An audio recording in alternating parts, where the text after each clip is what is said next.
Welcome back, mystery fans. Thank you for joining me today for another chapter of A History of Murder. This is my book 1 in the series Jericho Falls Cozy Mysteries. And I'm so happy to announce that book 2 recently released on January 14th. This is my proof copy. Yours won't have this banner across there, but that gives you an idea of the cover and maybe just a little hint of some of the things that will be happening in the story. So if you already have finished A History of Murder, go out and get yourself an ebook or print copy of A Collection of Secrets. But today we will be continuing our reading of A History of Murder, and we are on chapter 31. Chapter 31 is called Place of Danger. Grandma Lily was on the phone when I got home. I left a note on the kitchen island which read, "I'm going to see Leonard at the college." She was going to read this and assume I was looking into that scholarship. I wasn't, but I'd break her heart about that later. Named Lakeview Community College after the larger, more developed city, the school was situated halfway between Jericho Falls and Lakeview. It would be an easy commute to school, I found myself thinking, then quickly shook away the thought. Rather than taking the highway into Lakeview, as Anthony and I had, the more direct route to LCC was through the mountain pass near the falls. I hadn't driven this stretch since the day we were there as teenagers. The day Christy had fallen to her death. I wasn't sure I could do it. The roadway paralleled the river for a few miles out of town, winding up and up. The ponderosa pine trees became denser, creating a frame of greenery around the road. I decided to keep my eyes on the road to avoid seeing the sign marking the turnoff to the falls. My pulse rate quickened, and I felt a slight wave of nausea, even thinking of it. Suddenly, a large black blur was coming right at me. It was a crow flying into the path of my car. I fought the urge to swerve into the left-hand lane and any oncoming cars. Instead, I smashed the brakes with a screech, thankfully missing the bird. I eased onto the safety of the road to catch my breath. When I looked up, I had come to a stop in front of the sign with an arrow pointing upwards, waterfalls 2 miles ahead. My hands were already shaking from nearly hitting the bird, and now this? I had to calm down before I could drive on. Memories began to play in my mind. On the day Christy died, she wanted to come to the falls with Blake, Anthony, and I. Her mother had always forbidden her to go, claiming it was too dangerous. It was true. The falls had been a place of danger for over a century. There was even a giant outcropping named Claim Jumper's Rock. Allegedly, when a gold miner was found excavating a claim that wasn't his, he was forced at gunpoint to climb the cliffside and jump to his death as punishment for the thievery. I wasn't sure if the story was only legend or a historical fact, but it was a foreboding story nonetheless. On that day, I begged Christy's mother to let her come with us and promised that we would keep her safe. We vowed not to climb the narrow hiking trail to the top, where the falls were a staggering 100 feet tall, but instead we'd stay at the lower falls where the water became slow and calm. There was a park, restrooms, and large flat rocks perfect for picnics and sunbathing. If only we'd kept our promise. On our way out of town, Christy spotted Brian Simmons' truck at Jeannie's house, so we stopped to see them. When they heard our plans, they decided to come too. Christy's Volkswagen was full with the 4 of us and our things, so Brian and Jeannie followed in his truck. The moment we got to the park, things began to go awry. Christy started to complain about the heat, then the bugs. When she couldn't find her swimming suit in the bag we'd packed, she was furious. Unfortunately, the swimming suit she was looking for was one I borrowed the day before. "Uh-oh, I think I left it drying on our back porch," I admitted. Christy was disgusted. "Thanks a lot, Chloe. Now what am I going to do? You're so forgetful these days. All you can think about is Blake." Jeannie and Brian arrived about that time and witnessed our fight. They listened from a safe distance. "Come on, Christy. It was an honest mistake. And leave Blake out of it." Hey, I'd love to, but you can't do a thing without him. Just shut up, I yelled, and leave the rest of us alone if all you want to do is complain. Typical, she shouted. Christy snatched her towel away in a huff and started up the hiking trail for the upper falls. This was a fight that had been brewing all summer. In years past, Christy and I were thick as thieves. We were rarely apart all summer, spending one night at her house and the next at Grandma Lily's. We built forts and held lemonade stands. We caught bugs, made cookies, and rode bikes all over town. We would hug and cry for hours on that fateful day every August when I had to go home to Idaho. That summer, though, things changed. Blake and I got closer. We had always shared a crush on one another, but now we were 16 and 18. We fell in love. Looking back, I'd been cold and distant to Christy. She had every right to be angry at me for changing the routine of our relationship, and I did want to spend time with Blake more than I did with her.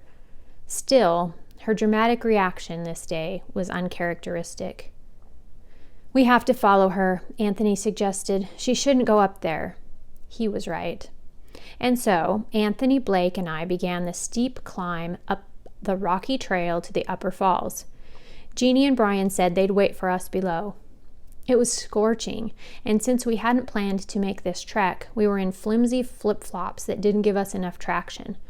As we climbed, the sound of the waterfall increased. At the top, it was impossible to talk to one another over the roar of the water without shouting. But Christy was nowhere to be seen. The main trail continued up an even steeper rocky cliff side, which led to Claim Jumper's Rock. Even the people crazy enough to venture up there used climbing equipment for safety.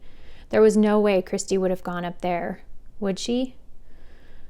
Other overgrown hiking trails zigzagged throughout the hillside away from the falls. We began poking around in the dense trees and bushes for a sign of which direction she'd gone. Farther and farther into the woods we went, farther and farther away from the falls.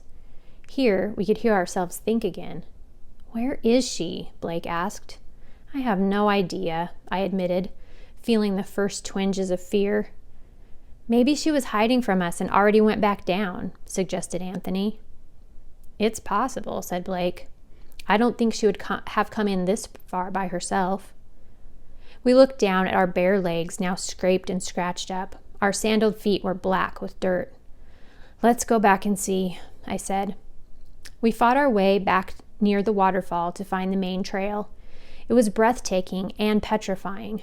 I had never gone anywhere close to the water up here and never planned to. One slip into the rushing water and you'd be over the edge in a few seconds. "Hey," I shouted to Anthony and Blake.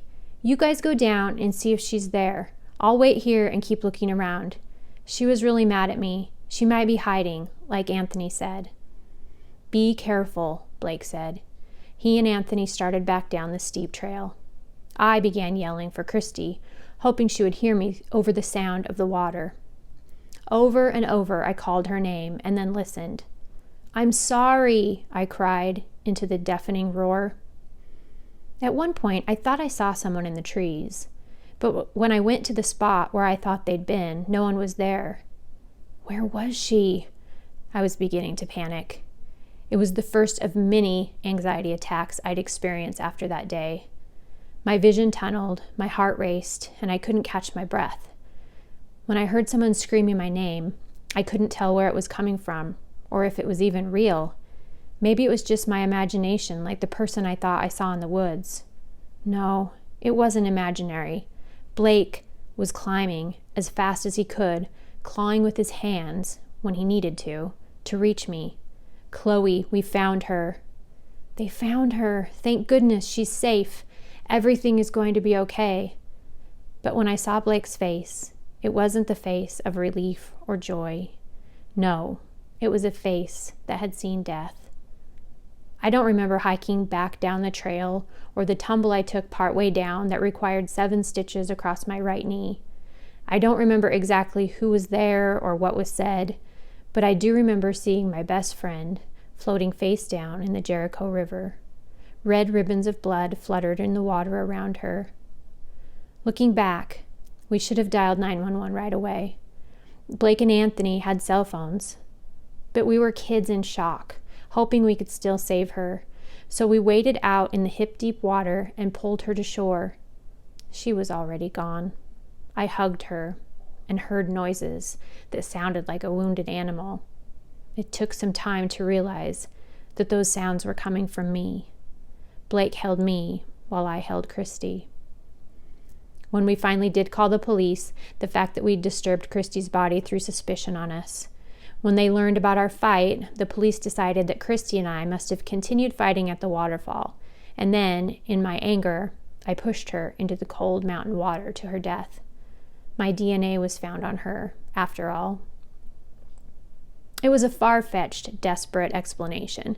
Still, Blake's parents blamed me for involving their perfect, all-American boys in the mess. The Whites' attorney advised Blake to corroborate the cops' made-up story, which he did, protecting himself and letting me get charged with murder. My last few weeks spent in Jericho Falls were a blur of interrogations and interviews. What should have been the culmination of a wonderful summer with my best friends turned into a nightmare of accusations and threats. When I wasn't at the police station, I stayed locked away in Jericho House, where I couldn't be stared at or whispered about. Like the Whites, my parents also hired an attorney. His investigation team proved that there was no evidence linking me to Christy's death. In fact, whatever caused her to go over the river and down the falls was, and still is, a complete mystery. My charges were dropped. Her death was ruled an accident. A sad, strange, mysterious accident. I spent years hating myself for fighting with Christy that day and for forgetting her swimming suit. It's crazy how one simple, tiny mistake can begin a domino effect that ends in tragedy. I still had dreams about it, too. Alternate versions of her demise played out in my mind while I slept. But the truth was, we'd probably never know what happened to Christy. A car passed, bringing me back to the present. What am I doing here? Part of me wanted to drive into that parking lot where I last saw Christy and face my fears head on, once and for all.